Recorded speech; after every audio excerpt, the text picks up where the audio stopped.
was asked a fun question by my buddy Ryan, and he goes, hey, Stipe versus Cormier trilogy coming up. Is this the biggest heavyweight fight of all time? And it's like, well, okay, hold on a second, Ryan. How are we defining biggest? Because to me, that's a numbers game, and numbers don't lie. We look at the numbers after, did more people tune in to bring in more revenue? I guess that would go down as the biggest, but there's another way to look at it. Throw that one out. There's another way to look at it, which is, does this fight have to happen more than any other heavyweight fight in history? I think there's a very strong argument to that. Now, hold that thought, because I'll tell you some of the contenders, okay? Lesnar took on Overeem. At the time of that fight, this was as anticipated as it got. The numbers for that fight, if you want to talk big by numbers, weren't there. This did just south of 600,000 buys. Now, Brock Lesnar's never done that little of buys ever, and Lesnar versus Reem in a heavyweight match, which in some genres is a bit of a unification match, at least for the boys coming in from the East versus the boys out here in North America. Okay, what had happened on this fight is the 4th of July fell on a Saturday. So the UFC, for the first time in like 15 years, throws a pay-per-view on a Friday. And it was just a matter that fans just weren't aware. They just simply didn't know. So as good as the numbers were, that's a good number, 600. But the only reason I offer that for you is this fight deserves to be on that. That was a mega fight at the time that the industry simply had to have. But the numbers will skew you a little bit because it did go on a Friday night. It was met with some challenges. I would argue for you, as far as fights that had to happen, was JDS versus Kane Part 2.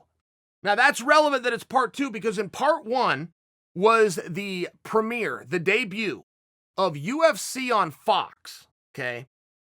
Argumentatively, the turning point of identifying that mixed martial arts is now a mainstream sport. So it goes on Fox, it goes on primetime, and there was one thing that I think they would change if they could go back, which is they made it a one-fight card. Now, there was a whole card, but the only one that went on Fox was the main event, which was the heavyweight championship of the world. You go watch this TV show, all you're going to get is this one fight. Do you guys remember that? I think 2012, 2011.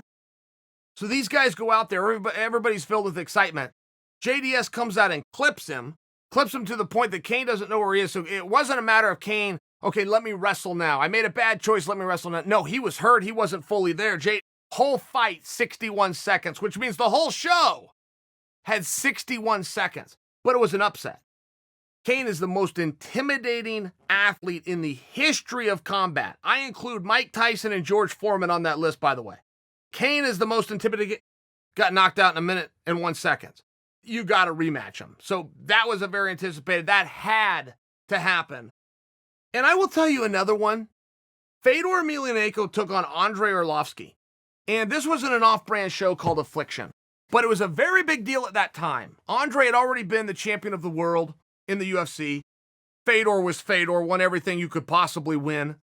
Was like a record of 31-1 at the time, and the one loss came from a cut rematch. The guy beat him too. I mean, people will argue that John Jones is undefeated, even though his record says otherwise. People would make the same argument for Fedor. Go, he's undefeated too, because that match, okay, fair enough. But the point is, you've now got the Pride champion taking on the UFC champion for the Affliction Championship. It's just one of those really big fights. And I do believe, I truly think the DC Stipe fits in there. I mean, these guys have to fight.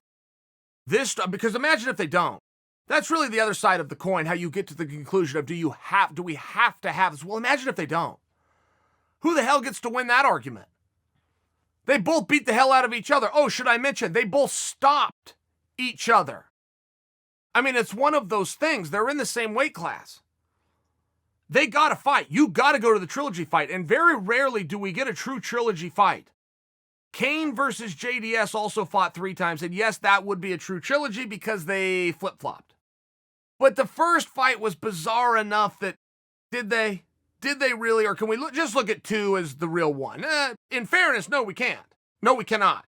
But that discussion's out there. And all we would be left with for who was better between DC and Stipe is a discussion. Well, what the hell's that? Those are fun to have. We're having one right now, but we don't want to be stuck with that. These two, they got to figure this out. And those fights, by the way, are extremely confusing. If you go and read what happened in DC Stipe for part 1, you read what happened, you will leave there with a very false interpretation of that match. 2 minutes, 48 seconds, with 2 minutes and 46 seconds of Stipe pushing Daniel around. Then Daniel, boom, with an uppercut, boom, with a hook, new champion. So you'll be very, very, very falsely influenced if you just read the outcome. Well, if you go watch the second fight, Stipe stops Daniel Cormier in the 4th round with body shots, TKO. Great, that's true, that happened. You will be falsely influenced if you don't go watch the fight. Daniel threw Stipe head over tea kettle in the very first round and beat the hell out of him. Stipe made adjustments in the second round and all of a sudden wasn't going to be so easy to take down. In fact, the closest there was a takedown for the next 16 minutes of that contest, 13 minutes of that contest, was Stipe taking Daniel down. So it was a totally different fight. For 10 minutes, Daniel standing with Stipe, and I thought getting over on him, very close, very, very close. But I thought the edge was going to Daniel till the 4th round.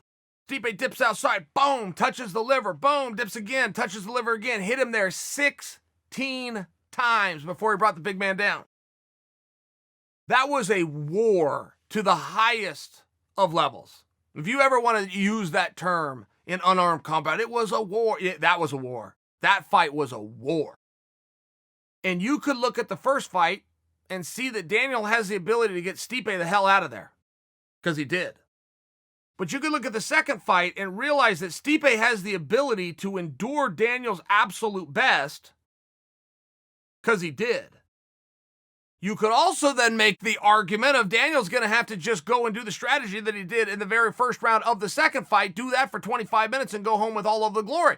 But that's why they got to fight. That's why I'm arguing for you. This fight, this has to happen. This is the match. This is the match.